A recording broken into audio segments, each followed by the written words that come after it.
Très bien, je m'aperçois que tout le monde a répondu à l'appel ce matin, à la nouvelle assemblée, Pasteur Rigaud. Mes félicitations, mes encouragements, vraiment que Dieu te bénisse et continue encore à te bénir pour vraiment l'œuvre que tu fais, le travail que tu fais, et dans son champ, dans sa moisson, dans sa maison, dans son église. Le Seigneur n'oublie pas le travail que nous faisons et le service que nous rendons au sein. On n'a nul besoin de me présenter. Sinon, mon épouse qui est avec moi ce matin m'accompagne pas à pas. Voilà. Merci Seigneur. Alors, les salutations de la MPE de Sainte-Marie, c'est de là que je viens, n'est-ce pas?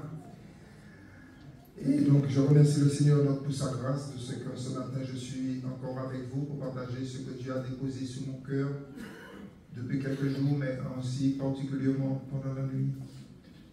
Car Dieu parle tantôt d'une manière, tantôt d'une autre, et même lorsque nous sommes livrés dans un profond sommeil, Dieu vient et il nous visite et il nous parle, parce qu'il nous aime. Amen. Alors merci encore au pasteur Rigaud et son équipe de la confiance qu'ils me font et de ce privilège que j'ai de partager aussi avec vous la merveilleuse parole de Dieu qui nous a sauvés un jour et qui continue à faire la belle œuvre de Dieu dans nos cœurs. Si nous sommes dociles à petit, on va manger les meilleures productions du pays. Si nous sommes dociles, des enfants de Dieu dociles. Alors ce matin, je veux juste continuer avec vous et achever ce merveilleux thème qu'est la symbolique de la pierre. On a fait un merveilleux voyage qui n'était pas trop agité, qui était tranquille, bien. Et on a été édifié par l'Esprit de Dieu, par certaines réalités, peut-être des choses que vous avez déjà entendues une fois, deux fois, mais Dieu parle tantôt comme ça et tantôt comme ça. L'important pour nous aussi, c'est d'entendre à nouveau ce que peut-être un jour on a déjà entendu. Et c'est pourquoi Paul dit, je ne cesse de vous répéter les mêmes choses parce que pour vous c'est salutaire. Et ce matin, je voudrais vraiment que le Seigneur puisse encore nous parler sur des réalités qui nous concernent, chacun de nous individuellement, même si on est âgé, on a déjà toute notre vie derrière nous, même si nous sommes au milieu de notre vie, même si on commence notre vie, qu'importe. Mais l'important, c'est que nous soyons en phase, chacun de nous, avec Dieu, dans le temps de Dieu, et là où Dieu veut que nous soyons. Amen. C'est la meilleure manière de jouir de toutes les bénédictions de Dieu, c'est de toujours être à la bonne place. Alors dis à ton voisin de gauche et de droite, tu es à la bonne place ce matin. Amen. Merci Seigneur. Alors je voudrais juste faire un bref rappel avec vous, rapidement, un tout petit rappel pour ceux qui n'étaient pas là. Hier au soir, alors c'est juste, on s'est arrêté sur un point très important. Et hier soir, nous avons parlé du temple de Salomon. Dans l'Ancien Testament, Salomon bâtissait le temple de l'Éternel. Et c'était sous la direction de son père David qui avait le projet dans son cœur. Et David avait rassemblé tous les matériaux pour son fils. Et David avait recommandé son fils à la grâce de Dieu en lui disant, connais le Dieu de ton papa. Parce que de même qu'il m'a secouru, il m'a aidé, il m'a soutenu, il m'a accompagné, il m'a éclairé, il m'a conseillé. De même, j'ai été un grand soldat, j'ai remporté toutes les guerres d'Israël. Il dit, connais le Dieu de mon père, car tu en auras besoin, Salomon. Nous ne sommes pas là pour juger la vie de Salomon. Mais ce que je veux dire, c'est que Salomon, il a bâti la maison de l'Éternel, là où le nom de Dieu devait être invoqué. Et nous savons que la maison a été construite avec des pierres toutes taillées. Et nous avons dit quelque chose de très intéressant, parce que pendant qu'on la construisait, il n'y avait aucun bruit dans la maison. Ni de hache, ni de marteau, ni de ciseaux, rien, aucun bruit de matériel dans la maison. Parce qu'il y avait des milliers de tailleurs de pierre et ils étaient dans la carrière. On leur donnait les mesures exactes des pierres à tailler. Et ensuite, quand ils mesuraient, ils taillaient les pierres dans la carrière, ils revenaient et on plaçait les pierres exactement à l'endroit où les pierres devaient être. Et la maison s'érigeait et l'œuvre avançait. Cette maison a duré 7 ans. Ce n'est pas du jour au lendemain, ils ont pris du temps. Ça a coûté de l'énergie pour la construire. Et l'application que nous avons faite, c'est que nous, en tant que chrétiens, parce que tout ce que vous lisez dans l'Ancien Testament, c'est l'ombre des réalités spirituelles du Nouveau. Et pour faire une application sage pour nos vies aujourd'hui, pour que nous soyons des chrétiens vraiment engagés, accomplis, zélés, où il y a la passion de Dieu qui boule encore dans notre cœur, parce qu'on a besoin que le feu de Dieu boule sur notre cœur pour rester attaché à Dieu par un amour qui est vivant, qui est vibrant, qui nous aide continuellement et qui nous passionne pour Dieu. Parce que si on perd ce feu-là, réellement on s'expose à des difficultés. On devient des chrétiens vraiment endormis, même si on chante des cantiques dans l'église, même si on est là, on fait ses offrandes, mais réellement on est endormi. Et c'est un problème quand les chrétiens sont endormis. Et donc, la symbolique qu'on peut faire, ou l'application qu'on peut faire, c'est qu'aujourd'hui, dans l'église, eh bien, c'est la même chose. Parce que Dieu, avant de nous intégrer dans son église, sa maison, son temple, pour ériger l'église, eh bien, il travaille aussi nos vies. Et où est-ce qu'il travaille nos vies lorsque nous sommes enfants de Dieu? Ça commence effectivement chez nous. Ça commence dans notre propre environnement, dans notre famille, dans ma relation avec mon épouse quand je suis converti. Surtout si elle n'est pas convertie et elle ne veut pas en entendre parler. Il faut que par mon témoignage, mon amour, ma soumission, mon obéissance, par tout ce que je fais, qu'elle puisse reconnaître qu'il y a un changement qui a été opéré depuis le jour où j'ai donné ma vie à Jésus. Ça s'est passé un petit peu chez moi.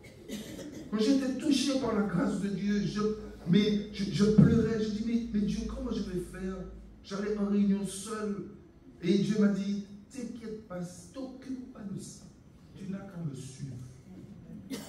Et petit à petit, la grâce de Dieu a fait qu'on a vu qu'il y a un changement qui a commencé, puis qui est en train de prendre de l'ampleur.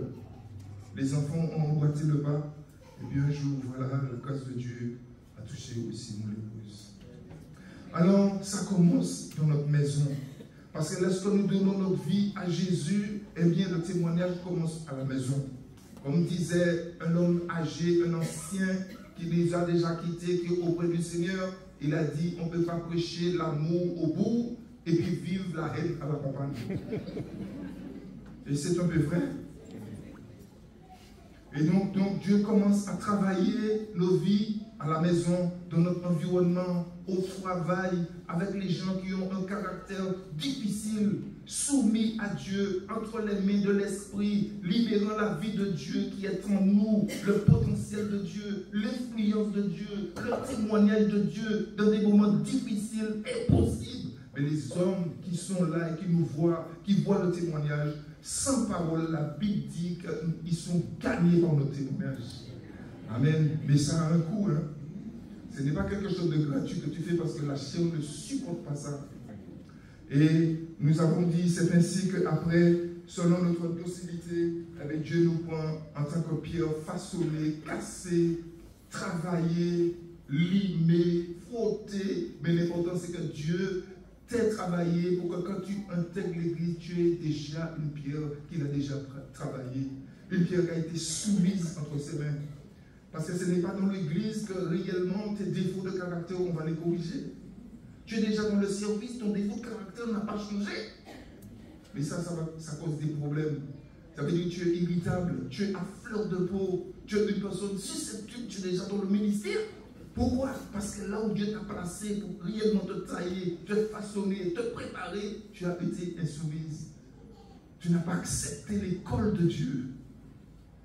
Et c'est important, et donc c'est pourquoi il y a beaucoup de personnes, Dieu remet dans le processus de la carrière. Alors je ne sais pas où est-ce que tu es ce matin, mais peut-être tu es dans la carrière. Ok, avançons. Alors, ok, vous savez que Dieu utilise aussi les outils rapidement. Et parmi ces outils, nous savons qu'il y a les choses de la vie, que nous donnons beaucoup d'importance. Dieu sait ce à quoi tu es attaché. Et quand il met la main dessus, eh bien, à travers ces choses auxquelles tu es attaché, eh bien, Dieu peut te toucher aussi. Il peut te façonner aussi. Parce que c'est un Dieu jaloux. Il n'aime pas que les choses prennent sa place dans nos vies. Il y a aussi les gens. Dieu peut mettre à tes côtés des gens qui ont un caractère difficile. Mais tout ça, quand tu te frottes avec ces gens-là, eh bien, ça te change et ça te façonne aussi quand tu es une personne soumise à Jésus et patiente envers les autres. Et la solution, quand les problèmes se lèvent avec les gens, c'est de les regarder, en plus de ça, comme étant au-dessus de toi. Hello, c'est la clé pour supporter les gens. Ok? Toutefois, si tu te mets plus grand que les gens, les problèmes vont commencer. Parce que tu ne vas pas les supporter qui montent plus haut que toi. Mais si tu te mets déjà tout petit, eh bien là, tu peux apporter déjà des solutions aux problèmes. Et Dieu veut ça. Il y a aussi les choses, donc les choses de la vie, les gens, les circonstances et les inquiétudes. Des fois, oui, tout va bien, il n'y a pas de problème particulier. Bon, on prie à la va-vite. Eh bien, Dieu va permettre une certaine période dans ta vie, une certaine agitation pour que tu reviennes à la prière. Parce qu'il aimait s'entretenir avec toi dans les moments de prière de qualité. Mais il y a tellement de choses maintenant qui occupent ton temps, tellement d'activités. Eh bien, Dieu va serrer réellement les boulons. Il va serrer certaines portes, il va les fermer. Parce que c'est lui qui a la clé qui ouvre et qui ferme. Et à ce moment-là, tu vas revenir à lui. Et il aime cette relation. On appelle cette relation une relation de justice entre le Père et le Fils. C'est-à-dire quand un enfant s'assied sous les jambes de son père après avoir été corrigé. À ce moment-là, l'amour est rétabli. Alors voilà un peu comment Dieu agit tout d'abord envers nous. Il y a différentes dimensions avant que Dieu agisse en toi. Il t'aime tellement, il va commencer à manifester son amour envers toi. Ok, il va te faire sentir qu'il t'aime.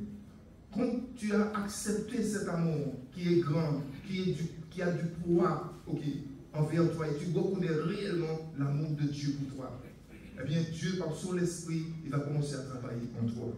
C'est le même processus de la pierre que dans la carrière. Ok, il va commencer à travailler en toi parce que la symbolique de la pierre, avant tout, ce n'est pas du matériel, mais c'est nous-mêmes. Ok, on a compris ça. Donc Dieu va commencer à travailler à l'intérieur de la pierre. Okay. Et quand il a fini, si la pierre est docile et accepte l'école, Dieu va commencer à travailler à travers toi. Et c'est ça qui va te qualifier. Hello. Ça veut dire que tu es arrivé dans une dimension d'école où il peut commencer à se servir de toi.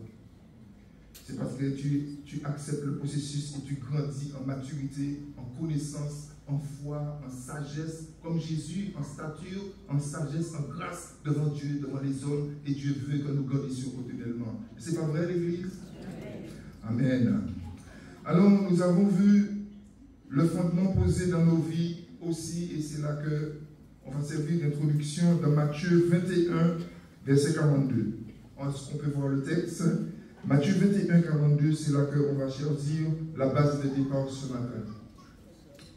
Matthieu 21, 42. Alors ce verset ici, il est dit, c'est Jésus qui parle. N'avez-vous jamais lu dans les Écritures? Alors Jésus ici, il parle à ceux qui exerçaient l'autorité dans le temple. Ah. Jésus s'adresse à ceux qui sont dans le temple à Jérusalem, qui exercent l'autorité dans le temple, mais qui ne reconnaissent pas l'autorité de Jésus. Ah, c'est extraordinaire, hein? L'Église. Jésus, le Fils de Dieu qui est dans le temple, il est envoyé du Père. Il dit les paroles du Père. Il accomplit les miracles du Père par la puissance du Père. Les hommes qui exercent l'autorité dans le temple, ils ne reconnaissent pas d'où vient cette autorité. Alors maintenant, il leur parle. Il leur dit, est-ce que vous n'avez jamais lu dans les Écritures? Quelle Écriture? Eh bien, ça a été dit dans le psaume 118, on ne va pas le prendre, 22. Donc, ça a déjà été dit dans l'Ancien Testament. Donc, ils enseignent le peuple selon ce qu'ils possèdent comme écriture de l'Ancien Testament. Donc, ils connaissent cette écriture-là. Ok. Et maintenant, ici, en Matthieu, Jésus leur dit, la pierre qu'ont rejetée ceux qui bâtissaient. Ah, et il y a une pierre qu'on utilise. Ok, mais c'est symbolique, la pierre. Et dans l'Ancien Testament, on sait que Dieu aussi, sur la pierre, sur le rocher. David parle souvent de Dieu comme mon rocher. Amen, ma pierre, ma forteresse, ma contre-contrainte. Là où je trouve un abri, je peux me cacher quand je suis en difficulté. Dieu me donne les pieds des biches pour monter sur les lieux élevés. Amen. Pour dominer mes ennemis. Donc David connaissait Dieu comme étant un rocher. Même dans l'Ancien Testament, on parlait déjà de Dieu comme étant un rocher. Ok. Et donc ici, la pierre qui ont rejeté ceux qui bâtissaient est devenue la principale de l'homme. Jésus l'ajoute, c'est du Seigneur que cela est venu et c'est un prodige à nos yeux. Cependant, ce même texte est aussi cité dans le Nouveau Testament, et donc, mais on ne va pas le prendre non plus dans Actes 4:11, quand il était parlé aussi de la résurrection du Seigneur Jésus-Christ. Peut-être qu'on va le voir tout à l'heure. Alors, je vous disais que ceux qui exerçaient l'autorité dans le temps, ils ne reconnaissent pas l'autorité de Christ. Ou d'où vient cette autorité? De quel droit tu peux nous parler comme ça dans le temps? Et Jésus a reçu toute l'autorité du Père pour pouvoir venir mettre de l'eau dans la maison de Dieu. Mais ils ne le reconnaissent pas. Église, bien-aimés, frères et sœurs, écoutez, tu peux être un chrétien, tu peux aimer Jésus de tout ton cœur. Tu peux chanter, adorer Dieu de tout ton cœur. Tu peux le servir réellement. Écoute-moi, si tu ne reconnais pas l'autorité de Jésus, sa souveraineté sur ta vie, c'est un réel problème. Parce qu'à partir du moment où tu ne reconnais pas cette autorité sur ta vie, qui gouverne ta vie, mais réellement tu es en difficulté, tu te prépares réellement si jamais un ennemi, un démon, Satan réellement passe par là, ou une tentation qui dépasse ta capacité à rebondir, à faire face, je t'assure, c'est fini pour toi. Parce que tu ne reconnais pas au-dessus de toi qu'il y a une autorité qui a placé des limites que tu ne dois pas franchir. On ne va pas faire l'enseignement de l'autorité, mais à partir du moment où on sort d'une autorité qui est au-dessus de nous, c'est un problème. Alors, ici, le Seigneur Jésus-Christ, donc il dit, la pierre qu'ont rejeté ceux qui bâtissaient est devenue la principale de l'homme. Les chefs spirituels chargés d'enseigner le peuple les lois du Seigneur qui édifiait la maison d'Israël avaient abandonné les voies de Dieu. Ils avaient abandonné sa justice, sa droiture. Ils s'occupaient plutôt de leur bien-être. Ok? Et plutôt que de remplir leur vocation. C'est un problème. À partir du moment où Dieu nous confie quelque chose et on commence à s'occuper de soi-même, de ses besoins, de ses bobos, réellement, je vous assure, c'est un problème. C'est un problème qui va commencer là. Alors, le Seigneur Jésus, d'ailleurs, c'est Paul qui reprend le texte, quand le peuple d'Israël était dans le désert, Paul dit qu'il y avait un rocher spirituel qui suivait le peuple. C'est ce rocher-là que Moïse a frappé la première fois et qui a donné de l'eau. Et le peuple a bu. Paul reprend l'exemple et il dit il y avait un rocher spirituel qui suivait le peuple dans le désert. Mais les pères n'ont pas reconnu non plus que ce rocher, c'était Christ qui les accompagnait.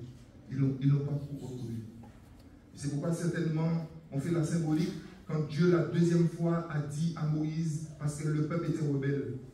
Et comme le peuple, réellement, n'arrivait pas à accepter l'école de la transformation de Dieu dans le désert avant d'entrer dans la terre promise. C'est un peu la même image. Dieu veut te préparer pour quelque chose, peut-être pour être une bonne mère, une bonne épouse, un bon leader dans un travail, mais il va te préparer avant. Parce que tu es le représentant de Dieu sur la terre. Il va te mandater, il va t'équiper, il va te ruiner, il va réellement te positionner pour que tu puisses influencer. Il ne t'envoie pas pour que tu connaisses l'échec, parce que c'est un Dieu de gloire. C'est un Dieu qui considère la fin de toute chose avant même que la chose ne commence. Dieu l'a déjà achevé.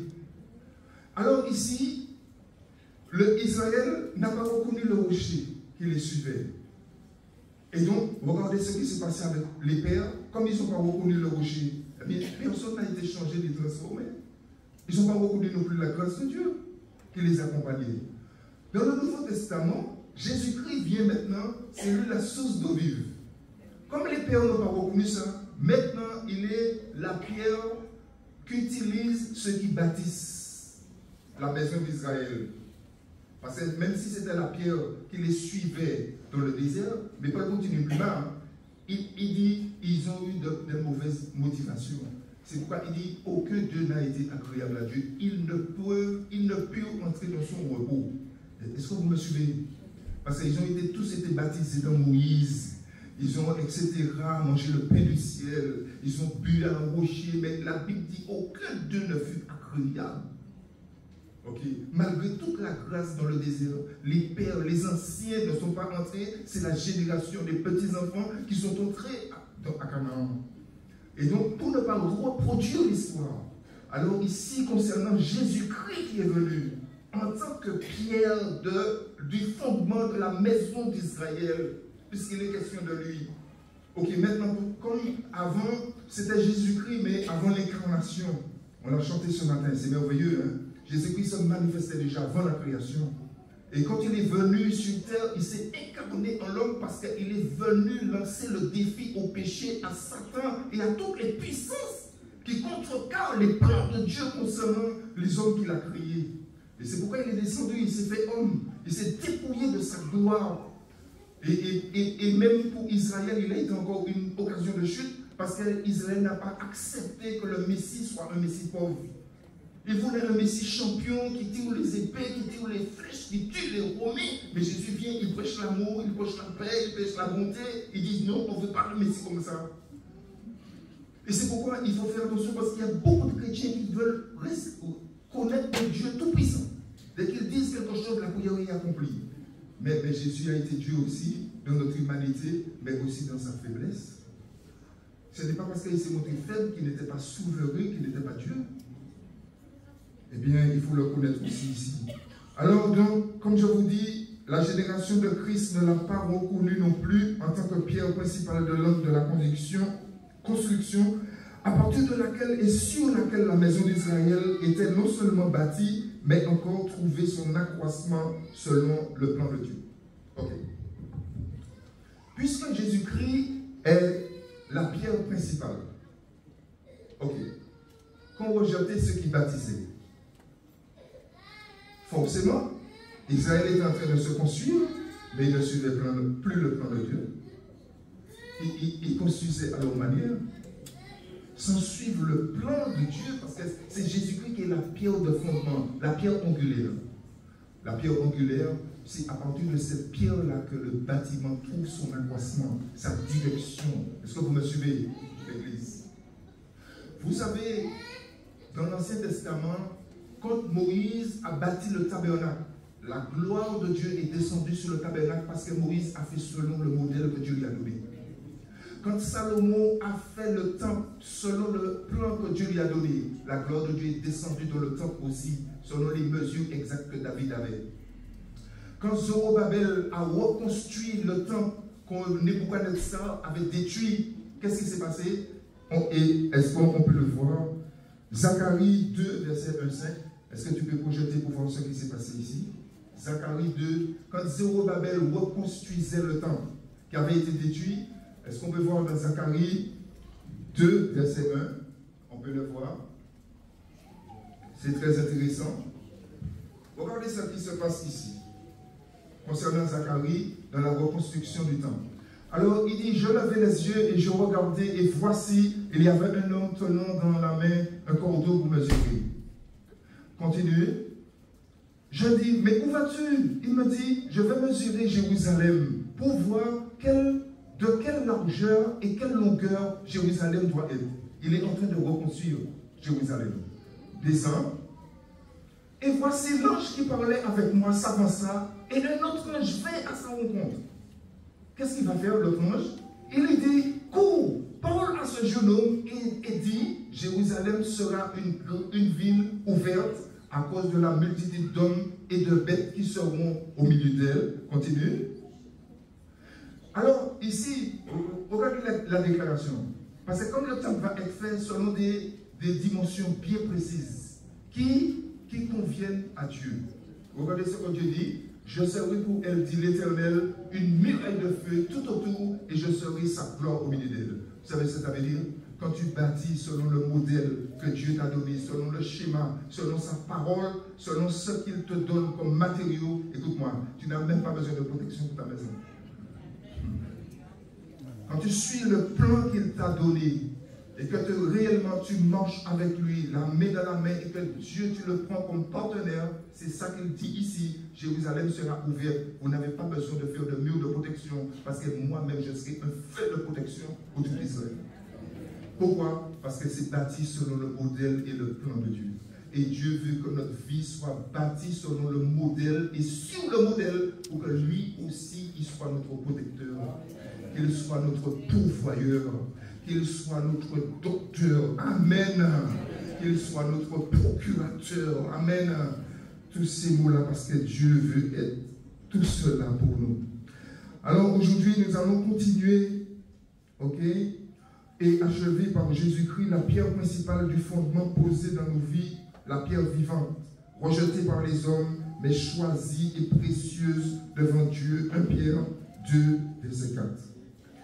Alors, nos vies bâties à partir des pierres précieuses. On va le voir, 1 Corinthiens 3, verset 12, si vous prenez les notes. Des pierres vivantes, 1 Pierre 2, verset 5.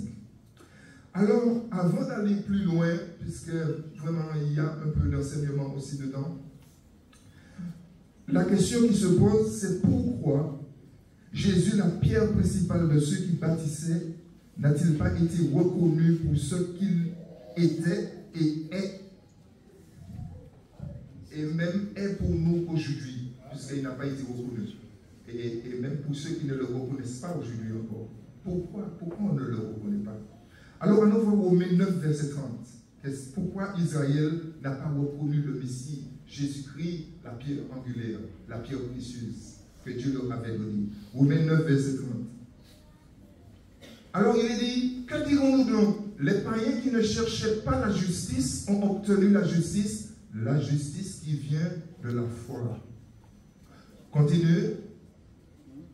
Tandis qu'Israël qui cherchait une loi de justice n'est pas parvenu à cette loi. Parce qu'Israël l'a cherché par la justice qui s'obtient par les bonnes œuvres. L'Église, écoutez.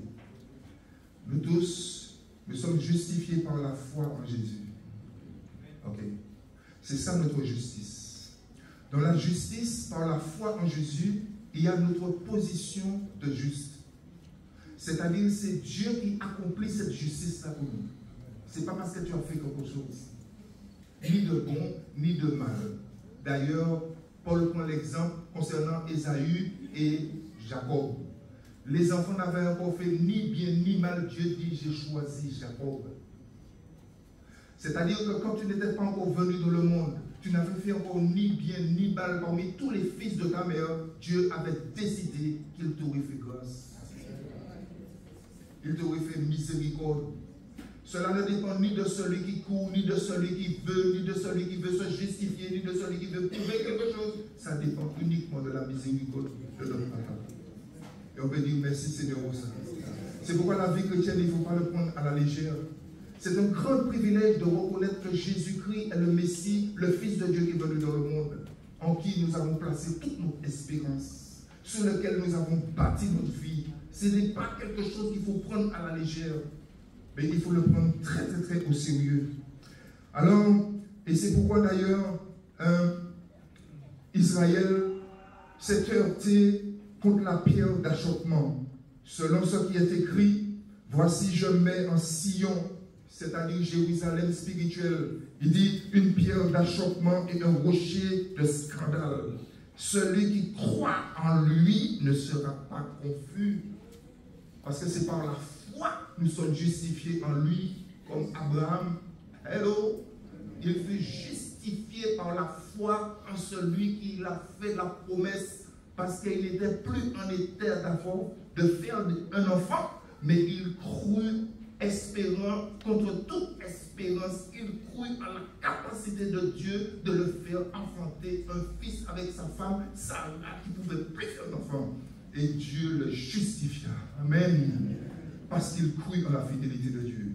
Regardez la dimension de la foi, et c'est ainsi que Dieu a choisi de nous sauver.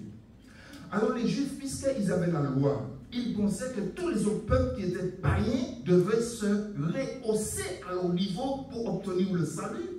C'est pourquoi à un certain moment dans Acte 15, ils ont voulu faire que les païens pratiquent la circoncision pour être sauvés, pour entrer dans l'église, comme eux. Eh bien, il y a eu une vive discussion dans Acte 15. Parce qu'il a dit non, il ne faut pas mettre de joug sur le cou des païens qui se convertissent parce que nous-mêmes et nos pères n'ont pas pu porter ce joug-là. Voilà, il a dit c'est par la foi, point barre. Donc maintenant, tu n'as pas été circoncis, pas besoin d'être circoncis, c'est par la foi. Amen, c'est pas par les œuvres de la circoncision, rien du tout. D'ailleurs, la vraie circoncision, c'est celle du cœur, c'est pas celle de la chair. C'est pourquoi nous sommes enfants de Dieu. Amen.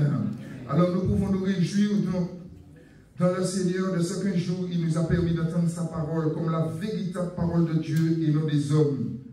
Et quand on a entendu la parole de Dieu, ça nous a amené à abandonner les idoles. Parce que nous sommes dans une culture d'idoles. Nous venons de là où on adore les idoles. Que tu le veuilles, que tu ne le veuilles pas. Toutes sortes d'idoles. Alors il y avait les idoles physiques. Après on est passé aux idoles spirituelles, les idoles du cœur, qu'on ne voit pas. Ceux qui prennent la place de Dieu dans nos vies, qui nous occupent, qui nous obsèdent. On est toujours occupé, on a toujours une excuse pour ne pas être là où Dieu veut qu'on soit. Tout ça, ce sont des idoles. Mais comme les Thessaloniciens, et donc ils ont abandonné les idoles. Ils se sont convertis au Dieu vivant et vrai. Et ensuite, Paul dit, pour le servir aussi. Et on appelle ça une vraie conversion. Un vrai détour. Amen.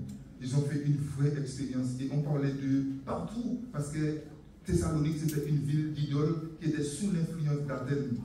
Beaucoup d'idoles. Partout, il y avait une idole. Tout le monde priait les idoles. Il faut pour qu'il pleuve, ils ont pris une idole. Pour aller à la chasse, on prit une idole. Pour aller à la pêche, on prit une idole. Pour labourer la terre, on prit une idole. Tout, il y a une idole. Le peuple était saturé. Et quand on a entendu le témoignage des Thessaloniciens, tout le monde a vu comment l'évangile a impacté les Thessaloniciens. Et ils ont parlé de l'accès que Paul avait eu auprès d'eux. Alors l'apôtre nous invite à ne pas commettre la même erreur, à ne pas rechercher à être sauvé par nos œuvres et non sur la base de la foi en Dieu et en Christ. C'est cela, rejeter la justice qui vient de la grâce. Au fait, comme le Seigneur Jésus voulait rendre le salut accessible à tous les peuples et donc à nous, l'Église ce matin, il nous a proposé le salut par sa grâce, la foi en Jésus-Christ. Amen. Voilà. Alors, revenons donc à Matthieu 21, 42. La pierre qu'ont rejetée ceux qui bâtissaient est devenue la principale de l'angle. Alors, oui, souvent, comme je vous ai dit dans l'Ancien Testament, Dieu est vu comme un rocher. Et donc, mais Israël n'a pas reconnu Jésus, et Jésus est devenu pour eux une pierre d'achoppement. Mais vous savez, pour Israël, Jésus a été une pierre d'achoppement. D'accord. Donc, ils l'ont rejeté. Ils l'ont méprisé, ils l'ont rejeté, ils l'ont livré à la crucifixion. Mais Jésus, la pierre d'achoppement pour les Juifs, il est descendu dans le tombeau, mais le tombeau est embarrassé avec Jésus. Le tombeau, il y a un serviteur qui a employé ce terme-là, et il a dit, la puissance de vie de Jésus a défoncé le tombeau. J'ai bien aimé cette expression, de l'intérieur. Il a défoncé de l'intérieur pour sortir. Même le tombeau a dit, je suis embarrassé de tout ça. Jésus est sorti, il est ressuscité, et il est monté, et il est assis à la droite de Dieu. Le Seigneur Jésus-Christ, par sa mort, son ensevelissement, sa résurrection, il a fondé l'Église. Il a donné naissance à l'Église. Pour les Juifs, c'est une pierre d'achoppement, ils n'ont pas cru. Mais quand il a fondé l'Église, l'Église, c'est l'assemblée de ceux qui croient en lui. Amen. Amen. Donc, il a fondé l'Église. C'est pourquoi, souvenez-vous, quand il parlait aux Juifs, il parlait de son corps. Il dit, détruisez ce temple. Et il dit, en 3 jours, je vais le relever. Il parlait du temple de son corps. Et le temple de son corps aujourd'hui, c'est qui? C'est nous, c'est l'Église. Nous sommes membres les uns les autres de son corps. et qu'il nous a donné la vie par sa résurrection. C'est pourquoi nous tous ici, nous sommes ressuscités par le Saint-Esprit qu'il a envoyé. C'est pourquoi il a dit, il faut que je parte pour vous l'envoyer. C'est quand il a été glorifié dans le ciel, il a répandu l'Esprit. Amen à la Pentecôte. Alors Éphésiens 2, 20, 22 nous dit, vous avez été édifiés sur le fondement des apôtres et des prophètes, Jésus-Christ lui-même étant la pierre angulaire. Et c'est-à-dire que Dieu applique son cordeau et son niveau à partir de Christ. Et on a expliqué ça bien hier soir. Parce qu'au temps où Dieu utilise le cordeau et le niveau, quand il fait une construction selon un modèle précis, quand on fait un mur droit, quand on fait réellement un coulage pour que ça soit bien aussi aligné, on utilise. Quel que soit le maçon qui commence, il ne peut pas se passer de ces deux outils-là pour travailler quand il fait un mur. Est-ce que vous me suivez? Le cordeau et le niveau. Dieu utilise ces deux instruments-là aussi pour construire selon le modèle. Et il utilise dans notre vie pour vérifier si nous nous écartons de la parole. Il utilise pour voir. Et ce n'est pas difficile. Il suffit de regarder, mais vous avez vu une armée qui marche réellement tout le monde de même pas. C'est difficile de voir quand une personne traîne le pas comme ça. Hein? C'est ça qu'on appelle marcher dans le désordre. Et donc Dieu utilise le cordeau et le niveau pour voir comment notre vie est réglée par rapport à la parole. Ça veut dire quoi? Comment tu l'observes et l'appliques dans ta vie. C'est pas difficile, Dieu voit ça tout de suite. C'est pas Dieu seulement, l'ennemi aussi voit ça. Ok. Alors donc, Dieu utilise aussi le cordeau et le niveau pour racler et puis aussi détruire ce qui n'est pas conformément à sa volonté de notre vie. Hello, les murs crochus, les murs tordus. Et hier soir, on a dit ça à la jeunesse. Ce n'est pas parce que tu commences à grandir de manière tordue et puis penchée et puis on ne te dit rien qu'on accepte ce que tu fais et ton attitude et tes paroles. Souvent, on croit que parce que, ok, les mamans, aujourd'hui, papa, aujourd'hui, c'est vrai, comme disait un homme, il dit, depuis que tu m'as commencé à grandir, vous appelez tout droit. Eh bien non, parce qu'il faut continuer à encadrer, mais la Bible dit avec amour.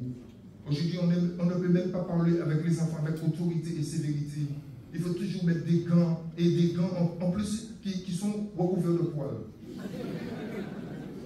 C'est pour vous montrer, tout le monde aujourd'hui, il y a un système où on est blessé. On a été choqué de la manière dont on s'est exprimé. Mais pourquoi? Ça fait combien de fois on t'a dit qu'il faut arrêter le mur que tu es en train de monter, qui est en train de partir en travers. Il est tordu. Eh bien non, il ne faut rien dire. Eh bien pour nous aussi, ce n'est pas parce que Dieu ne te dit pas d'arrêter ce mur tordu-là que tu es en train de monter dans ta vie que réellement il valide ce que tu fais. C'est parce qu'un jour il va venir avec le niveau et le corps. Et tu vas devoir recommencer. C'est pourquoi il y a ce fameux cercle de l'éternel recommencement. C'est des chrétiens qui n'utilisent pas le cordeau et le niveau. Ils sont continuellement dans un éternel recommencement. Ils recommencent les mêmes choses. Toujours, ils ne progressent pas. Tu l'as fait une fois, tu as échoué. Mais tu as appris. La deuxième fois, peut-être tu as fait une petite erreur, mais tu as appris. Mais la cinquième fois, tu es déjà un ouvrier qualifié. La sixième fois, tu as déjà deux personnes qui travaillent pour toi. Hein. Tu ne rigoles pas, hein, parce que tu montes en promotion, tu as appris la sagesse et la maîtrise. Mais dis-moi, ça fait 10 ans que tu recommences les mêmes erreurs. Il y a un truc qui va pas. Chaque fois qu'on passe le niveau, le cordeau, tu n'es pas bon, cherche quelque chose d'autre à faire. Hein. Est-ce que vous me suivez? C'est pas fait pour toi. Tu aimes la chante, mais c'est pas fait pour toi. Change de discipline. Alors donc, oui, parce que c'est ça, c'est l'exigence avec soi-même. Parce que quand c'est quelqu'un d'autre qui te le dit, c'est dur. Tu dis, il m'a choqué, il m'a blessé. Voilà, je me sens diminué. Il y a même un terme, comment on appelle ça? Moral. Traumatisé. On m'a traumatisé. Mais oui, bon. Alors, les constructeurs juifs ont rejeté la pierre principale. Quelles seront les conséquences? Ah, ils ont rejeté la pierre. Alors, allons voir quelques points. Le royaume leur sera enlevé et donné à d'autres. Ben oui, parce que quand Jésus, par sa résurrection, a introduit le royaume, ils ont rejeté la pierre du royaume. Mais ils ne peuvent pas avoir le royaume. Est-ce que vous me suivez? Dieu a donné le royaume aux chrétiens qui croient en lui parce qu'il est la pierre principale. Parce que le royaume est bâti à partir de la pierre principale que Dieu a posée pour la Jérusalem céleste, Sion, qui est Jésus-Christ, la pierre précieuse. La Bible dit, quiconque croit en la pierre ne sera point confus. Et donc, c'est la nouvelle construction, c'est à partir de Jésus-Christ. Parce qu'aucun homme n'était parfait ni juste dans l'Ancien Testament. Le seul qui est venu, c'est le Fils de Dieu qui est sorti dans le sein du Père. Il avait l'empreinte de la personne du Père, il était le Père lui-même. Car ce n'est pas moi qui le dis, c'est lui-même qui dit, quiconque peut voir avec le Père. Car le Père est en moi, je suis dans le Père. Et donc, Jésus-Christ, donc, par sa résurrection, il a pris le royaume et il l'a donné à d'autres. Ceux qui croient, c'est-à-dire à l'Église. Et donc, ceux qui se sont convertis et qui sont nés de nouveau, sur la base de la foi et de la grâce de Dieu. Ensuite, le fait qu'il est donné à d'autres, c'est nous l'Église. Donc, voyez aujourd'hui ce que nous sommes devenus désormais en lui, par lui et pour lui. Vous voyez ça? Ça ne s'arrête pas là. Hein? Il faut que nous développions toute cette connaissance et cette richesse. Ce que nous sommes pour lui, ce qu'il a fait pour nous, etc. etc. Alors, donc, 1 Pierre 2, verset 9, on peut prendre ce verset. 1 Pierre 2, verset 9, il est dit, vous, au contraire, vous êtes une race élue, un sacerdoce, une nation, un peuple, afin que vous annonciez les vertus de celui qui vous a appelé des ténèbres à son admirable lumière. Ensuite, il dit, vous qui n'étiez pas un peuple et qui maintenant êtes le peuple de Dieu, vous qui n'avez pas obtenu miséricorde et qui maintenant avons obtenu miséricorde. Amen. Donc, voyez ce que Dieu a fait pour nous à partir de la résurrection de Jésus-Christ, parce que nous avons cru en lui, sur la base de la justice, de la foi. Alors, nous restons toujours sur Matthieu 21, 42, la pierre qu'ont rejeté ceux qui bâtissaient. Voyons encore les conséquences d'avoir rejeté la pierre. Jésus prit la parole en Matthieu 22, verset 1. Vous voyez les conséquences, tout est lié. Matthieu 22, on ne le voit pas vraiment, mais verset 1. Alors Jésus dit, il prend la parole et il présente une parabole. Il le présente les noces de l'agneau. Il dit, un roi fit des noces pour son fils et il envoya ses serviteurs appeler ceux qui étaient invités. Au fait, ici, quand Jésus donne cette parabole, il parle des noces de l'agneau. C'est-à-dire, il parle de Jésus-Christ qui est déjà mort, enseveli, ressuscité, glorifié, pour lequel le Père lui-même prépare ses noces avec l'épouse, c'est-à-dire l'Église. Donc, dans la parabole même, il parle de lui. Mais il parle des Juifs qui ne le reconnaissent pas. Hein? Est-ce que vous me suivez? D'accord. Et donc, le Père envoie, le serviteur donc envoie ses serviteurs. Donc, le Père envoie ses serviteurs. C'est pour adresser un nouvel appel à la grâce aux Juifs qui n'ont pas cru que Jésus, c'est la pierre principale. Ah, est-ce que vous comprenez? Mais puisqu'ils n'ont pas cru que Jésus, c'est la pierre principale. Or, Jésus lui-même, par sa mort et sa résurrection, va fonder l'Église. Jésus annonce maintenant le mariage de l'Église. Les Juifs ne peuvent pas entrer dans la révélation, puisqu'ils ne l'ont pas connu. Okay. Alors, donc ici, le nouvel appel de la grâce. Mais le nouvel appel de la grâce aux Juifs, c'est fait par qui? Parce que Jésus est venu, il a annoncé l'évangile de la grâce. Mais il est parti, il est dans le ciel. Et maintenant, c'est le mariage qui doit être préparé ici. Mais c'est le Saint-Esprit. C'est le Saint-Esprit qui prépare l'Église aux noces de l'agneau. Donc, en quelque part, comme ils n'ont pas reconnu Jésus, le Messie, le Fils de Dieu, ils ne peuvent pas non plus reconnaître le ministère du Saint-Esprit. Dès qu'on résiste à Jésus, on rejette Jésus, on ferme la porte à Jésus, on méprise Jésus. Mais mon ami, comment tu fais pour recevoir le Saint-Esprit? Ce n'est pas possible. Dès que vous parlez à quelqu'un de Jésus, il méprise Jésus tout, mais il peut te dire qu'il c'est par le Saint-Esprit qu'il parle. Ce n'est pas possible. Et donc finalement, en rejetant Jésus, en ne reconnaissant pas Jésus, la pierre principale, et finalement, la situation s'aggrave. Il résiste maintenant au Saint-Esprit qui est venu annoncer l'ultime appel. Parce que c'est le Saint-Esprit qui nous convainc de péché, de justice et de jugement. Lorsque nous amenons une personne à Christ, le Saint-Esprit a déjà travaillé son cœur, malayé son cœur, humidifié son cœur. Réellement, il l'a déjà amené à une pleine conviction. Sinon, si ce n'est pas ça, c'est dans la chair, ça ne va pas tenir loin. Il faut que le Saint-Esprit passe par là pour convaincre le cœur. Amen. Qu'il a besoin de la grâce de Dieu. Ok. D'ailleurs, le Saint-Esprit concernant le mariage, c'est lui, on pense, selon les érudits, c'est lui le couturier qui nous revêt de la robe de justice. Parce que cette robe-là, elle est artistement travaillée. Ce n'est pas le plus gros couturier du monde. Hein? Non. Alors c'est la robe blanche immaculée, lavée dans le sang de Jésus, mais c'est le vêtement aussi qu'Adam et Ève avaient dans le jardin avant le péché. Ils étaient nus, mais regardez, ils étaient immaculés, ils ne voyaient pas qu'ils étaient nus. C'est quand la gloire a disparu, ils ont mis son nom. Mais Dieu, dans sa grâce, dans le noce de l'agneau, il va nous revêtir de cette gloire. Amen. Nos vêtements seront blancs. Et là, nous serons comme Jésus. C'est pourquoi la Bible dit, quiconque a cette espérance se purifie comme lui-même est pur. Amen. Ok. Et donc, puisque tous ceux qui sont invités maintenant présentent d'autres excuses pour ne pas venir aux noces, au fait, les conséquences maintenant, c'est qu'ils résistent au Saint-Esprit. C'est pourquoi là, le Seigneur Jésus-Christ, regardez ce qu'il dit dans Matthieu 21, verset 44. Maintenant, regardez ce qu'il dit. Matthieu 21, verset 44. Nous parlons toujours de Jésus-Christ, la pierre précieuse qui a été donnée. Matthieu 21, regardez ce qu'il parle de la pierre. Il dit, celui qui tombera sur cette pierre, la pierre précieuse. Regardez, il dit, s'y brisera. Celui sur qui elle tombe sera écrasé. Vous savez ça veut dire? Ce n'est pas quand quelque part Jésus va casser les gens et les briser, non? Écoutez-moi, on ne peut pas refuser Jésus. Tourner dos à Jésus sans conséquence. Est-ce que vous me suivez? Alors, il y a deux choses ici. Tourner dos à Jésus, avec toutes les conséquences que cela comporte. Mais il y a aussi le fait de ne pas faire de choix. C'est les mêmes conséquences. Donc, en quelque part, nous n'avons pas le choix. Il faut accepter le Seigneur. Amen. Il est une autre grande vérité, c'est que nous ne pouvons pas nous présenter devant Dieu notre Père si ce n'est que sur la base de la foi en Jésus-Christ, la pierre précieuse. C'est par la foi en Jésus-Christ, par la justice en Jésus-Christ, nous sommes en paix avec Dieu.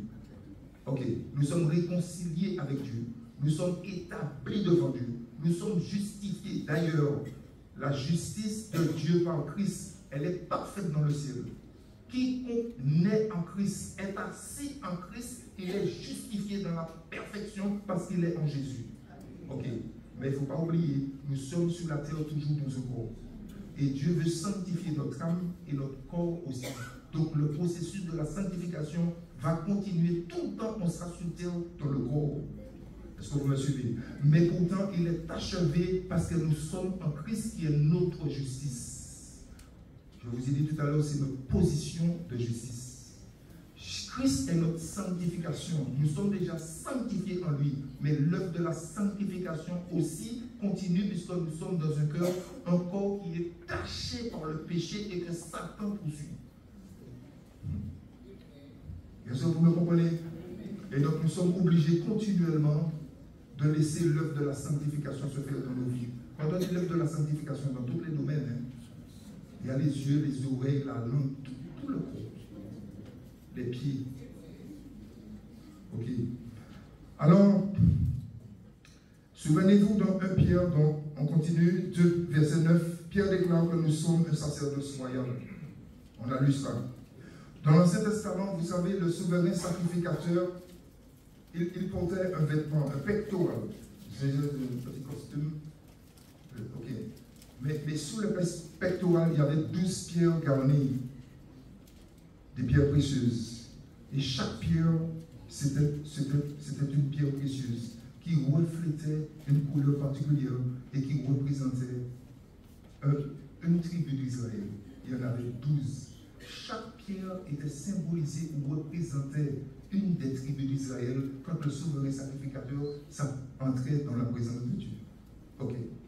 Le souverain sacrificateur ici qui entrait une fois l'an dans la présence de Dieu pour présenter le sang du sacrifice qui couvrait le péché pour un an, à la fête de Yom Kippour. Eh bien, lui, le souverain sacrificateur, c'était aussi un type de Jésus-Christ, le grand souverain sacrificateur qui allait achever l'œuvre de Dieu et qui allait entrer dans la présence de Dieu avec son propre sang pour nous justifier. Et Jésus-Christ, ayant accompli une œuvre parfaite, parce qu'il est parfait, il est le Fils de Dieu, tout ce qu'il a fait sur la terre, même dans la souffrance, la Bible dit, il a été élevé à la perfection. C'est pour vous montrer que même dans la souffrance, il était parfait. Dieu n'a rien trouvé en lui, ni murmure, ni critique, ni jugement. Dans la souffrance, la colère de Dieu est venue à déferler sur lui. Dieu n'a rien trouvé en lui. Satan a laissé crucifier quand même le Fils de Dieu. Mais Jésus lui-même aussi y a été. C'était pour nous sauver. Alors, ces pierres ici sur le pectoral qui représentaient chacune des tribus. Aujourd'hui, nous sommes des pierres vivantes. Hello, pour Dieu dans la maison de Dieu. J'imagine quand l'Église est composée de chrétiens, chaque chrétien c'est une pierre vivante dans l'Église, avec une brillance qui lui est propre, un caractère qui lui est propre, une sainteté qui lui est propre, une droiture qui lui est propre, une humilité qui lui est propre, qui reflète cette beauté et qui sert Dieu dans l'Église. Quelle merveille! Et vous savez que Satan lui-même, il était, la Bible dit, il marchait au milieu des pierres intentionnelles. Vous savez ça? Donc, vous savez ça veut dire? Ça veut dire qu'il connaît très bien l'importance et la signification des pierres précieuses. Parce qu'il marchait dans les pierres simplement. Aujourd'hui, nous comprenons quand Dieu l'a précipité et l'a jeté hors de cette atmosphère, de cette présence. Pourquoi il est descendu en colère? Et puis aujourd'hui, tu crois qu'il va accepter facilement? On t'appelle une pierre vivante, une pierre brillante. Et il va entrer dans le cœur avec toi. Hein? Est-ce que vous me suivez? Donc chaque chrétien dans l'Église, comment nous faisons pour refléter Christ? Quelle que soit la dimension là où on en connaît, là où on se frotte sur nous. Des fois, l'erreur, c'est de toujours voir la faiblesse. La faiblesse, c'est un signe de, je sais pas, de pauvreté ou d'incapacité. La faiblesse aussi en Dieu, c'est une vertu. Paul a reconnu le mystère de la faiblesse. Il dit, qu'est-ce que je peux tirer de ma faiblesse? Il dit, que la grâce de Dieu s'intensifie sur moi. Et il dit, c'est quand je suis le plus faible, qu'il y a une puissance qui habite en moi et qui se décale. Regardez Pierre.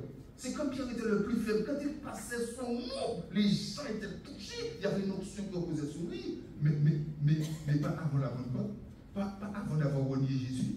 Parce qu'il avait de belles paroles. Il aimait Dieu sincèrement, mais dans la chair. Jamais je ne vais te renier. Jamais, jamais. Un jour, j'ai étudié la chute de Pierre. J'ai pleuré. Vous savez pourquoi? Je l'ai suivi pas à pas pour voir si moi qui aimais Jésus, j'étais en mesure de continuer à suivre Jésus. J'ai vu jamais je peux le suivre. Je me suis arrêté là où Pierre est arrêté. Écoutez-moi bien l'église. Parce que on suit aussi ceux qui ont commis les mêmes erreurs que nous dans le ministère. Et pour voir, pour évaluer, même avec l'amour que nous avons pour Dieu, est-ce que nous pouvons faire mieux qu'eux? J'ai pleuré quand j'ai vu à la place de Pierre, j'aurais fait la même chose. La vie de Pierre est menacée, il entend Jésus déclarer désormais, vous allez voir le Fils de Dieu qui vient sur les lieux de la gloire. Le souverain sacrificateur a déchiré sa robe. Oh Pierre, c'est fini. Il dit, je te connais, tu étais avec lui. Pierre, quand Pierre a vu ça, il a dit, Il a frissonné. Il a vu sa tête et a pris. Les gens vont le reconnaître avec cette histoire de Malchus, il avait coupé les oreilles. Et donc là, il est auprès du feu. Il a dit, écoute, éloigne-toi, je ne connais pas cet homme. Mais j'ai étudié ça, j'ai dit, mon Dieu, là, réellement, ne sois pas vantard. Hein. Des fois, nous faisons des grandes promesses. Oui, Seigneur, je te promets, jamais je ne le ferai, jamais. Au premier virage là-bas. Ok.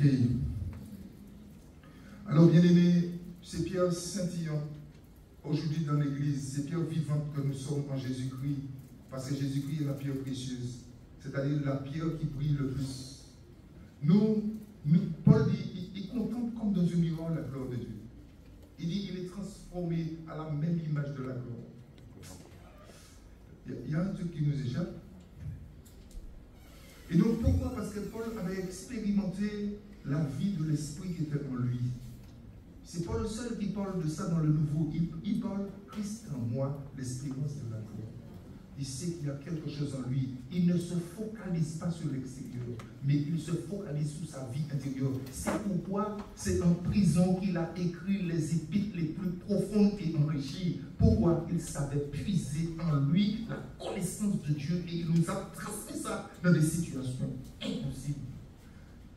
Paul dit, il est en prison, enchaîné, menotté. Mais il dit, tout le monde partout, même dans le prétoire, ils savent pourquoi je suis enchaîné. À cause de la foi en mon sauveur. Ah ouais, il était décidé. En prison, il savait aller dans la présence de Dieu. Nous, on vit même pas ça. Un petit tracas, un petit problème. Bon, si tu fais les commentaires aujourd'hui des chrétiens qui abandonnent la foi pour rien, qui abandonnent l'église pour rien, qui abandonnent la course pour rien. Je parle comme ça tout le temps, je dis Dieu, préserve-moi. Aide-moi à aller jusqu'au bout, à ne pas regarder à mes situations.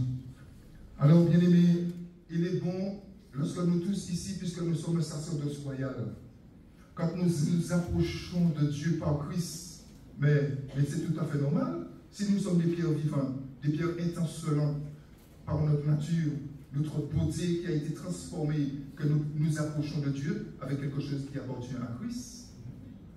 Mais c'est comme ça que Dieu prend plaisir.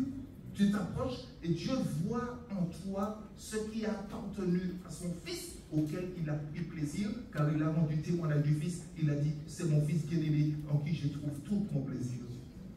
Et toi, tu veux aller avec des choses que Dieu ne te prend pas plaisir, des choses qu'on a modifiées, qu'on a nettoyées, qu'on a habillées. Ça ne peut pas manger.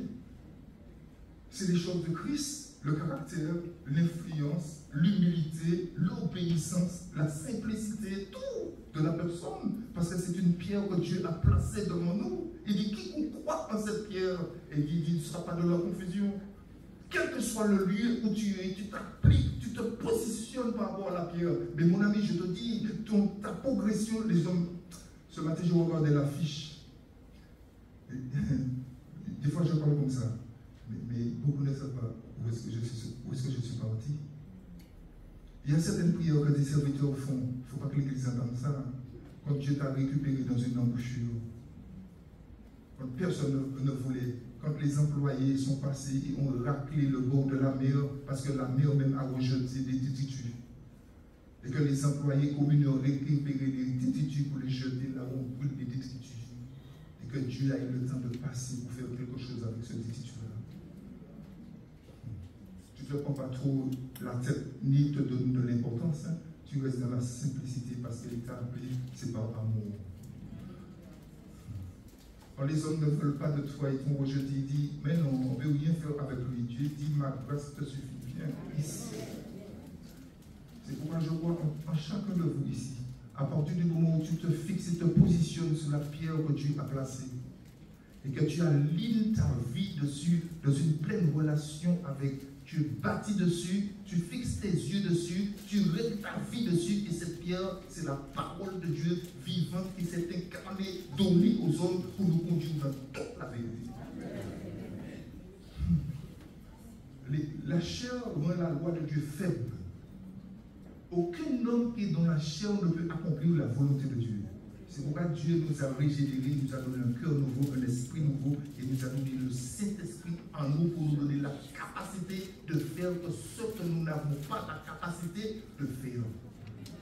C'est pourquoi l'Église et les gens qui habitent l'Église, ce sont des gens surnaturels. Est-ce que vous me comprenez? Mais pour ça, c'est toute une vie de relation et de communion. Ce n'est pas une vie de prière où on quémande tout. Dieu connaît tes besoins. C'est une vie de relation. C'est une relation plus tangible, plus profonde, plus intime qu'on a avec son épouse. La Bible dit, oui, quand on fait un enfant, on a connu son épouse, on a connu son mari. Mais c'est le même mot, on dit, Dieu me connaît et je connais Dieu. Être connu de Dieu ou avoir été connu de Dieu, c'est la même dimension quand on connaît son épouse et on fait un enfant. Quel résultat dans la connaissance de Dieu que je produis? quel résultat, quel fruit qui sort de ma vie suite à la relation et la communion que j'entretiens avec le Dieu de l'univers. Il y a de quoi être impacté, il y a de quoi réellement être transformé, transcendé. Il y a de quoi briser certaines mentalités, des choses que nous avons héritées depuis longtemps et qu'on nous a ingurgitées, qui est dans notre esprit, qui est réellement dans notre ADN. Le Saint-Esprit descend dans l'ADN et il te transforme. Est-ce que vous me comprenez? Moi, je pense que je suis entré dans le ministère exactement. Je me fais un petit signe. Je suis entré dans le ministère, je pense exactement quand je croyais que je pouvais me lancer dans les affaires. Quand Dieu a vu que j'ai compris que je peux m'appuyer sur lui pour ma propre vie, pour bâtir, pour construire, pour avancer, pour progresser par la foi, il m'a dit dépose tout ça et viens me servir. C'est à ce moment-là qu'il m'a débouché. Et toutes les maisons étaient ouvertes. Toutes les portes se sont ouvertes sans rien chercher pour me montrer que c'est par grâce. Ce n'est pas par force. C'est pourquoi je n'ai pas besoin de chercher de la force, puisqu'il m'a appelé alors que j'étais faible. Maintenant tu cherches la force, mais tu auras des problèmes. Tu vas développer l'esprit de Saül. Il dit, quand tu étais petit à tes yeux, tu étais insignifiant, je t'ai pris, je t'ai fait roi. Maintenant tu es un grand monsieur, tu prends des décisions sans me consulter. Je dis, ça ne va pas se passer comme ça. Hein? Mais ça c'est le propre de l'homme. C'est le propre de l'homme. Et Dieu dit, si vous ne vous convertissez, vous ne devenez comme des petits enfants, vous n'allez pas rentrer dans le... C'est-à-dire vivre le royaume.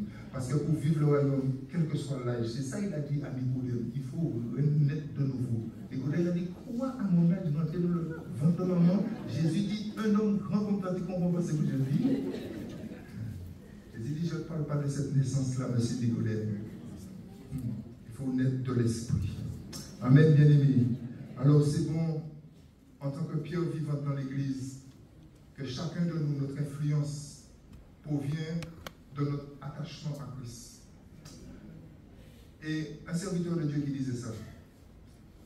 Alors il disait qu'il était chez lui, son épouse était en métropole. Des kilomètres et des kilomètres, il était au téléphone avec son épouse. Il lui parlait. Ils étaient sous la même longueur d'onde dans leur discussion, dans l'échange. Mais pourtant, il avait son chat sous son genou, son beau chaton. Il caressait le chat comme ça. Et le chat le regardait, miaou, miaou. Mais il dit qu'il était plus proche de son épouse que du chat. Parce qu'ils avaient des points communs. C'est-à-dire, quand tu passes du temps de qualité avec Dieu, forcément, il y a des choses de Dieu que tu arrives à acquérir tout naturellement. Plus tu passes du temps avec une personne, plus tu échanges, plus tu connais, plus la pensée, l'esprit, l'attitude, le caractère, les sentiments de la personne. Tout simplement. Quel plaisir tu es fatigué. Tu as tellement pris de goût dans cette communion, dans cette intimité, quel que soit l'heure, même si tu es fatigué, quand tu t'assois, tu dis quel plaisir de te retrouver pour partager un moment avec toi. Parce que j'ai des choses à te dire, je suis conscient, toi aussi, tu veux me parler. Après, dans la journée, les gens se lèvent, Satan les envoie pour vous raconter des histoires. Ça passe comme ça. Tu as déjà discuté dans le secret avec ton Père. Et il y a un autre serviteur de Dieu qui dit ça, ça vient tout juste à mon esprit. Il dit, est-ce que vous pensez que vous serez encore sur la terre lorsque Jésus reviendra? C'est une belle question, hein? Est-ce que vous serez encore sur la terre quand Jésus reviendra? Et vous savez ce qu'il a répondu? Il dit, je ne le pense pas, parce que si c'était le cas, il me l'aurait dit. J'ai bien aimé, il me l'aurait dit. Il est tellement proche de Jésus, il pense que Jésus l'aurait dit. Voilà, tu seras encore sur la terre à mon retour. Voyez un petit peu là où est-ce que... Alors nous sommes tous en Jésus-Christ des pierres vivantes appelées à nous édifier pour former une maison spirituelle, un saint sacerdoce afin d'offrir des victimes spirituelles à Dieu par Jésus-Christ. Mais c'est normal. Comme nous avons le sacerdoce. Alors dans le sacerdoce, le sacrificateur dans l'ancien, il avait toutes les pierres sous son pectoral. Mais nous sommes les pierres. Chacun de nous avec une influence particulière. Regardez la louange. Chaque chant, c'est une pierre vivante qui brille d'un éclat. Il y en a 12 éclats différents. Quand elles sont, ces pierres, en harmonie pour chanter, Monsieur merveilleux. Quand vous regardez, ah, c'est Marie-Antoinette, ah, c'est Ginette, ah, c'est Marie-Pierre, mais vous connaissez ses sentiments, leur caractère, leur proximité, leur douceur, leur humilité, leur simplicité, leur cœur pour servir, leur zèle pour servir. Mais quand vous regardez là, vous regardez devant vous, en miniature, toute la beauté du royaume. C'est ça refléter Christ. C'est ça refléter Christ, c'est-à-dire que quand vous découvrez Christ, vous découvrez en même temps sa perfection et sa beauté. Alors, parmi les sacrifices, rapidement pour y aller, puisque nous sommes des pierres vivantes et nous formons un saint sacerdoce pour offrir des victimes. Ce n'est pas pour nous faire beau, c'est bien pour être efficace et servir. Le premier sacrifice, c'est notre corps que nous offrons. C'est normal. Parce qu'il y a un échange. Il a déjà pris à la croix ce qui n'était pas bon là, le péché. Et il fait une transaction, ok? C'est-à-dire que là maintenant, il te transmet ce qu'il a de meilleur dans sa nature divine qui est lui. Sa nature divine nous a donné tout ce qui contribue à la vie et à la piété par le moyen de la foi en Jésus, lequel nous assure les plus riches et les plus précieuses promesses afin que par elles nous croissons dans la connaissance du Seigneur. Quand tu t'appuies sur ça, ta vie change. Tu n'es plus la même femme, tu n'es plus la même mère. Tu n'es réellement, il y a une tu entres dans une nouvelle dimension. Hello? Tu reflètes là où tu es. Tu reflètes, tu apportes quelque chose. Pourquoi? Parce que ton corps c'est un sacrifice. La louange de nos lèvres, les bonnes œuvres que nous accomplissons, de même que l'argent et les biens naturels que nous partageons avec les autres. Hello? Ok, ça c'est bien. Les personnes que nous gagnons au Christ, ou pour Christ, ça aussi, c'est des sacrifices que Dieu a créés, des sacrifices de plaisir.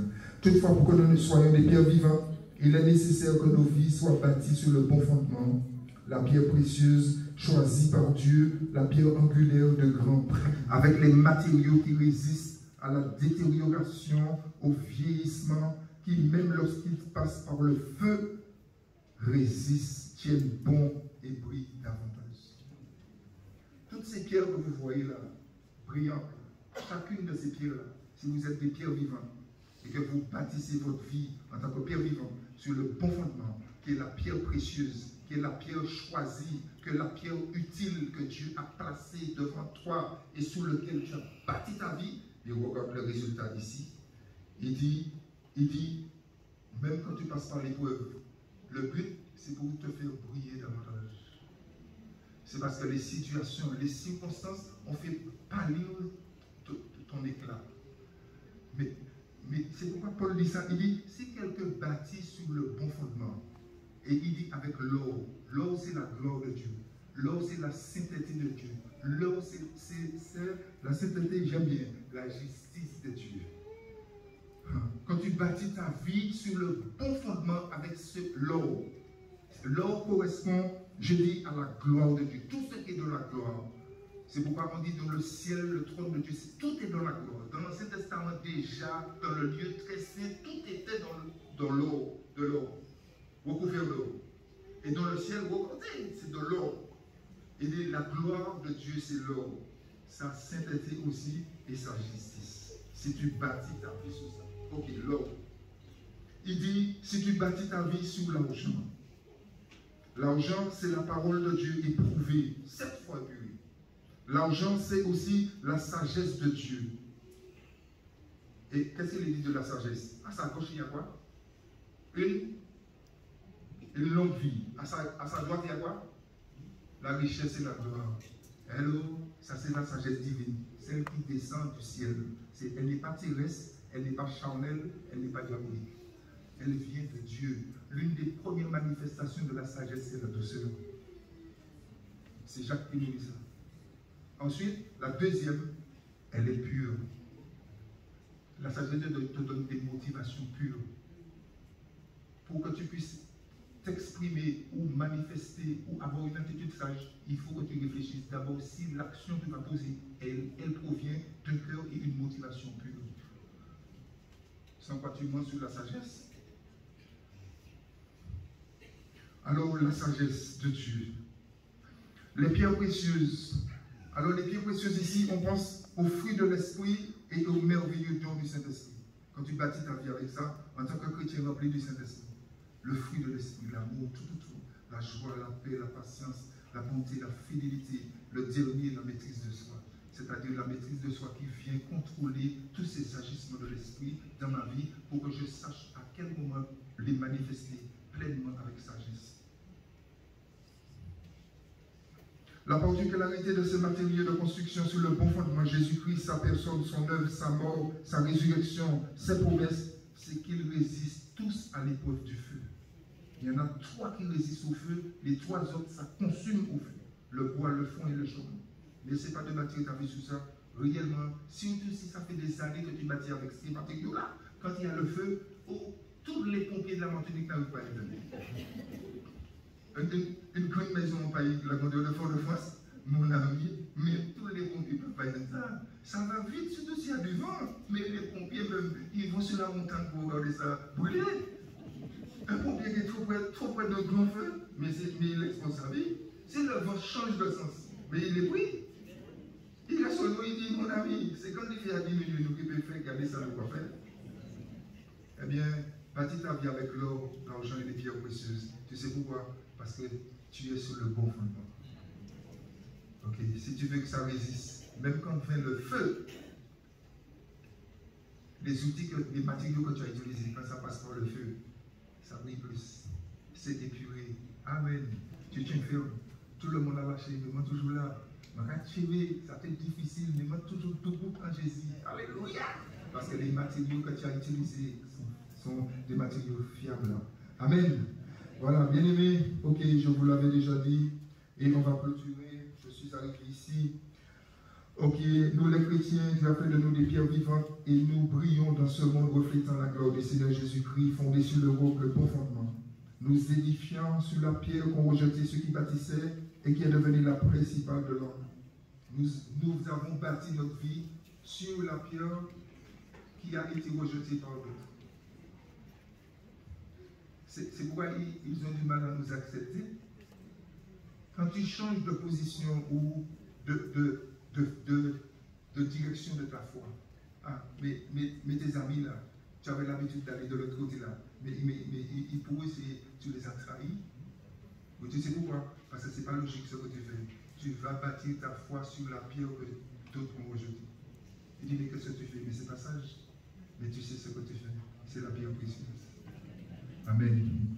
Alors, nous avons besoin d'avoir dans nos cœurs la nature, le caractère, les affections parfaites de la pierre précieuse, Jésus-Christ lui-même. Amen. Alors, pour finir, on va lire ce verset-là et on va prier. Ésaïe 28, 16.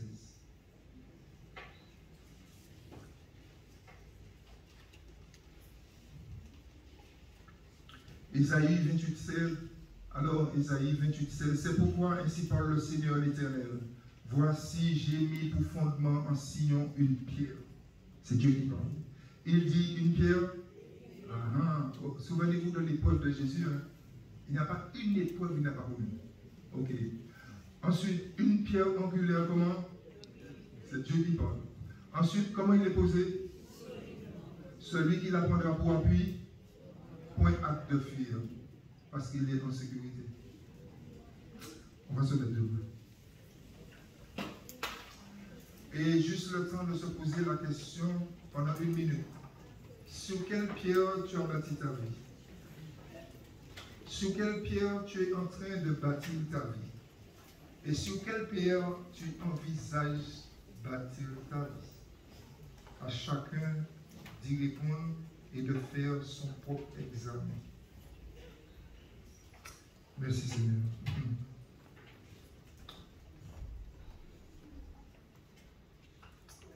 Merci Seigneur pour ta parole. Merci pour ta lumière. Merci pour cet enrichissement.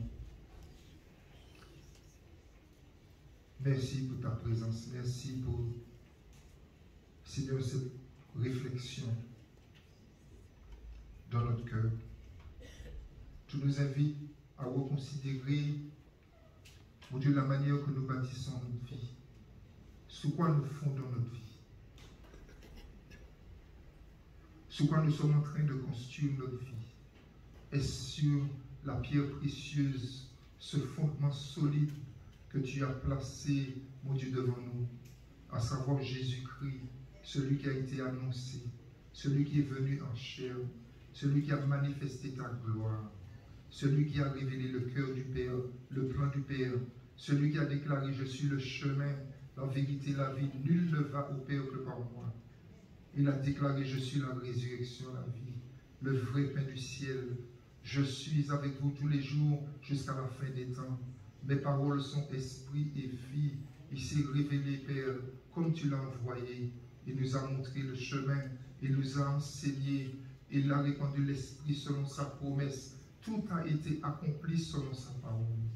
C'est le bon fondement.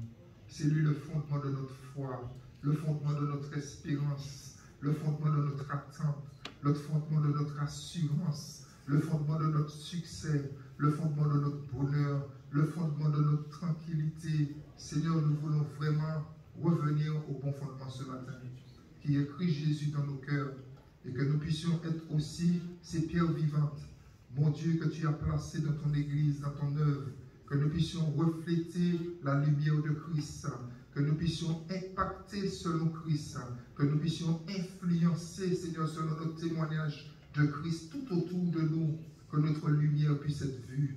Seigneur, rafraîchis-nous ce matin, enlève tout ce qui ternit notre lumière, Seigneur, qui empêche que les autres voient la beauté de Christ à travers notre caractère, nos sentiments, nos paroles, nos attitudes, dans le service, dans le sacerdoce. Mon Dieu, nous te prions, dans le témoignage, dans le quartier, au travail, tout ce qui est un obstacle, mon Dieu, au témoignage de Christ dans nos vies et à travers nos vies. Alors lave-nous, purifie-nous, débarrasse-nous de tout ce qui est un empêchement ce matin, afin que ton Église puisse briller, mon Dieu, dans ce quartier des œufs de poupée.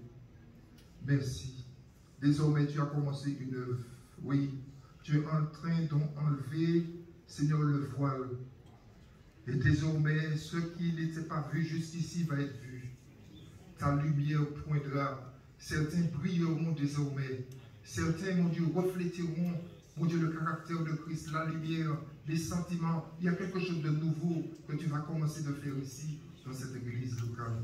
Elle va se multiplier d'hommes, de femmes, à l'image de Christ, au caractère de Christ, selon Christ, pour la gloire de Christ, dans le merveilleux nom de Jésus-Christ. Amen. Merci Seigneur. Pasteur Hugo.